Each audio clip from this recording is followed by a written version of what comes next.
আসছেন, একসঙ্গে টস করলাম। টস করার পরেও কিন্তু আমার সঙ্গে তামিম ইকবালের আফটার টস 3-4 মিনিট কথা হয়েছে। কথা হওয়ার পর ও ড্রেসিং রুমে চলে যায়, আমি আমার রুমে চলে যাই।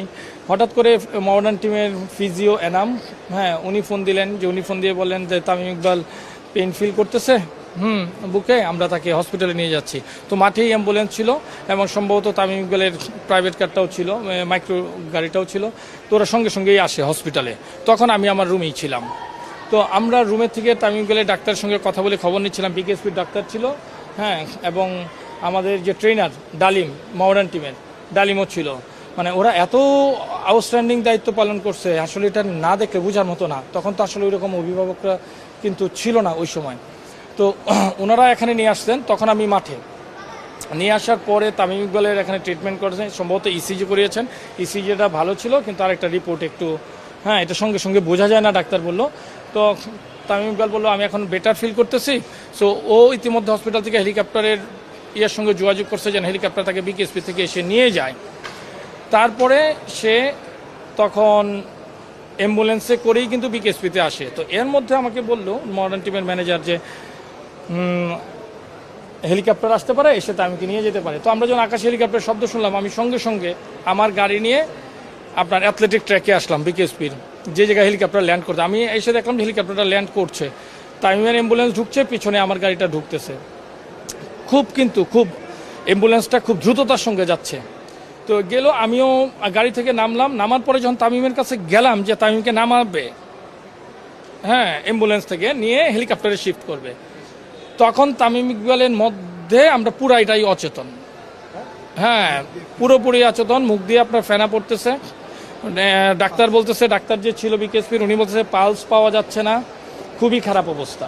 এর মধ্যে ডালিম পাঞ্চ করতেছে তাদের যে প্রাথমিক ট্রিটমেন্টটা দেওয়ার, মানে এতই বাজে অবস্থা। তখন আমি সঙ্গে সঙ্গে ডাক্তারকে জিজ্ঞেস করলাম, ডাক্তার সাহেব আমরা কি তাকে হেলিকপ্টারে ঢাকা নিব নাকি আমরা আবার হসপিটালে ব্যাক করব, কোনটা? হ্যাঁ, বলতেছে অবস্থা কিন্তু ভালো নয়, পালস পাচ্ছি না।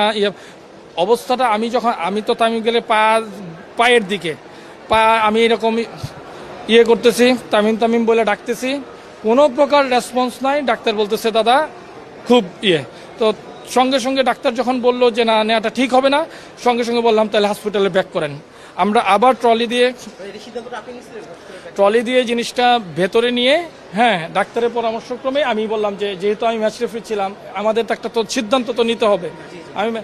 আমি ওই জায়গায় আমি বললাম যে হসপিটালে চলে আমরা ব্যাক করি। হ্যাঁ, যেহেতু ডাক্তারের সিদ্ধান্তটাও তাই যে এটা করলে ভালো হবে, তখন আমি বললাম যে ঠিক আছে আমরা মুভ করো হসপিটালে। তো আমরা যখন গাড়ি নিয়ে হসপিটালে মুভ করি, রাস্তায়ও কিন্তু 4-5 মিনিটের মধ্যে আমরা পৌঁছায় যাই, কোনো জ্যাম ছিল না। তখন গাড়ির মধ্যেও কিন্তু তার ট্রিটমেন্ট চলতেছে, ডাক্তার এবং ডালিম, আমি সামনের সিটে বসা। তো ট্রিটমেন্ট চলতে হঠাৎ ডালিম বললো যে দাদা মনে হয় একটা রেসপন্সের মতো আসছে। হ্যাঁ, এর মধ্যে আমি ক্রিকেট বোর্ডে যোগাযোগ করি, সিইও সুজন ভাই, ফারুক ভাই, ওনাদের সঙ্গে কথা বলি। কথা বলার পরে আমি বললাম যে আমরা যেন গিয়ে আপনার একটু ফজিলাতুন্নেসা আবার যোগাযোগ করেন, যেন আমরা গিয়েই যেন ট্রিটমেন্টের পর্যাপ্ত ব্যবস্থাটা পাই ইমার্জেন্সিতে। তো আমরা এসেই দেখি ডাক্তাররা নিচে দাঁড়িয়ে আছেন, তাড়াতাড়ি ওকে নেওয়া হলো। নেওয়ার পরেও কিন্তু এখানে খুব খারাপ অবস্থা ছিল। ডাক্তাররা হয়তো তাদের ব্রিফিংয়ে বলছেন, আমি তো সামগ্রিক যেটা দেখছি এটা বলতেছি, টেকনিক্যাল ব্যাপারগুলো ওনারা বলতে পারবেন। খুবই খারাপ অবস্থা ছিল। ওকে এক পর্যায়ে লাইফ সাপোর্ট দেওয়া হয়েছে। লাইফ সাপোর্টে দেওয়ার পর যখন একটু স্টেবল হলো, তাকে ক্যাথল্যাবে নিয়ে যাওয়া হলো। ওই জায়গায় তার এনজিওগ্রাম শেষে, যেহেতু দুইটা আর্টারি একটা ফুললি ব্লক, একটা রিং পরানো হয়েছে। রিং পরানোর পরে তাকে সিসিওতে নিয়ে যাওয়া হলো। তো সবচেয়ে দেখি আমার সাথে এর মধ্যে আমার নাফিজের সঙ্গে কথা হচ্ছে, আকরাম ভাইয়ের সাথে কথা হচ্ছিল, হ্যাঁ, ফারুক ভাইয়ের সাথে কথা বলতে, ওরাও কিন্তু